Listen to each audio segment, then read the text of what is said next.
વિજ્ઞાન દિવસમાં આજે આપણે ખૂબ સરસ સ્પર્ધા રાખી છે, બરાબર? ક્વિઝ સ્પર્ધા રાખી છે, હા? તો આશા કરું કે તમે સૌ બધા ખૂબ સરસ રીતે દરેક પ્રશ્નના જવાબ આપશો, બરાબર? તો આપણે શરૂ કરીએ.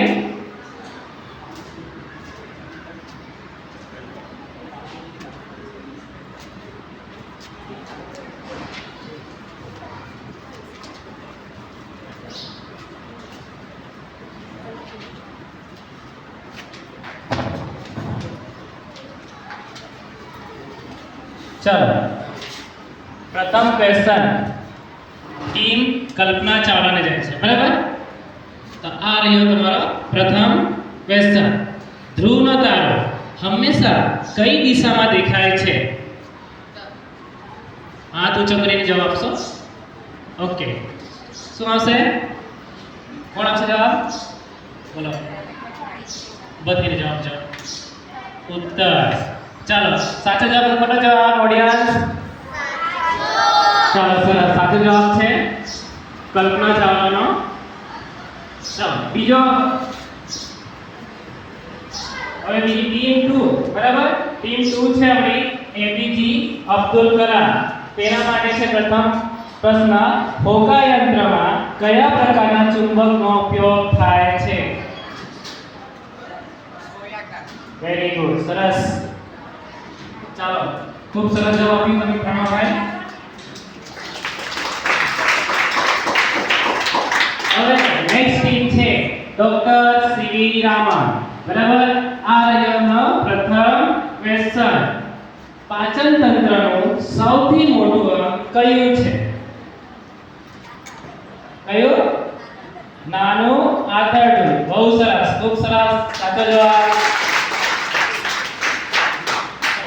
નેક્સ્ટ ટીમ છે આર્યભટ્ટ. એ લોકોનો પ્રથમ ક્વેશ્ચન છે, કાર્બન ડાયોક્સાઇડ કયા નામથી ઓળખાય છે? ખૂબ સરસ, અંગાર વાયુ તરીકે ઓળખાય છે. સાચો જવાબ. નેક્સ્ટ ટીમ છે ડોક્ટર વિક્રમ સારાભાઈ. એમનો આ રહ્યો પ્રથમ ક્વેશ્ચન, કાગળ બનાવવા માટે કયા વૃક્ષનો ઉપયોગ થાય છે? અરે વાહ, ખૂબ સરસ, ત્રણે જણાને આવડે છે એમ ને? ચાલો, કરંટ જવાબ આપશે. વાંસનું. સાચો જવાબ.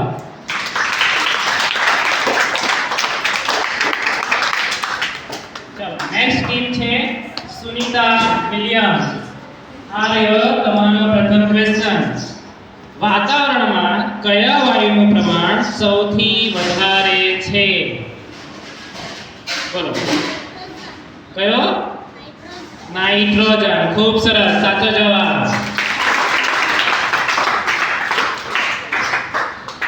ચાલો, ખૂબ સરસ, અમે લોકો આન્સર આપ્યું. મજા આવી ને?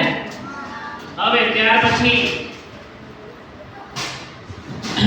રાઉન્ડ 1 નો પાછું રિપીટ થાય છે તમારા, બરાબર? બીજો ક્વેશ્ચન. ચાલો, પ્રથમ ટીમ કઈ છે? કલ્પના ચાવલા. ચાલો, એમનો બીજો ક્વેશ્ચન આ રહ્યો, વનસ્પતિ પ્રકાશ સંશ્લેષણ માટે કયા વાયુનો ઉપયોગ કરે છે? સેજલ, બોલો. સરસ, ખૂબ સાચો જવાબ. નેક્સ્ટ ટીમ છે પાછું એપીજી અબ્દુલ કલામ. ચાલો, એમનો ક્વેશ્ચન છે, માનવ શરીરમાં કેટલી જ્ઞાનેન્દ્રિયો હોય છે? સાચો જવાબ. કેટલી જ્ઞાનેન્દ્રિયો છે ઓડિયન્સ? કેટલી હોય છે?